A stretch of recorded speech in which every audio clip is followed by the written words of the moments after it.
I'm Frank Pryor with Smart Productions and Artistry Recording, and I just want to talk to you guys a little bit today about things you can do that will smooth the process of going to the recording studio, what to expect, and just some things that'll make it easier and more efficient for your band.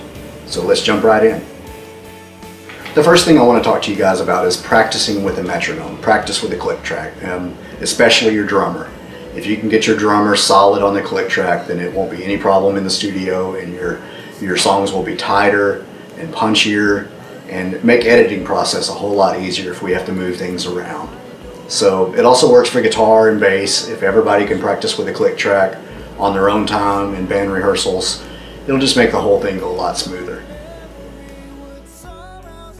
The next thing I want to talk to you about is getting your instruments prepared for the studio. If you've got any dirty pots, bad crackles, hums, pops, hisses, all that good stuff, have that looked at. Also, any intonation problems, try to get those fixed before you come to the studio because you will hear it on a recording.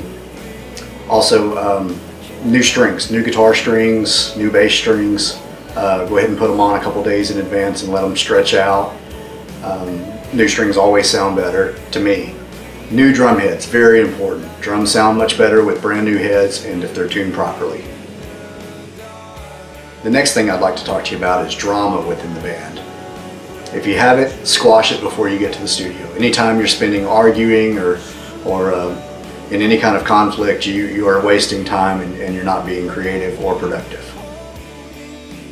One thing that really helps me as a producer is when I get audio files of just rough demos sent from the jam room of bands that I'm going to be working with. It really gives me an idea of what I'm dealing with, so it might be a good idea to go ahead and do some rough demos, work out arrangements, work out any flaws that you can obviously hear in the song, and then send them to your producer or your engineer and let them kind of run over it as well, and that way everybody will be prepared when it comes recording day. Please don't bring your girlfriends, buddies, or anybody else who doesn't have anything to do with the song. They're a distraction, and time is money. Please do not show up hungover or drunk or high, and don't plan on spending the day in the studio getting drunk or high. Last but not least, I'd like you to analyze your favorite recordings and really kind of delve into it and see how they create the space, the dynamics, and the punch within the songs. A lot of times the space, dynamic, and punch of the songs are created through the arrangement of the songs. Meaning, just because you're in the band doesn't mean you have to be playing all the time. Really figure out what works for the song.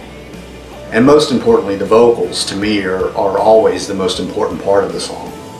So work around the vocals, don't interfere with the vocals. I want to thank you guys for watching the video. There'll be more to come. If you like it, please leave a comment and check us out at www.smartrecordingstudio.com.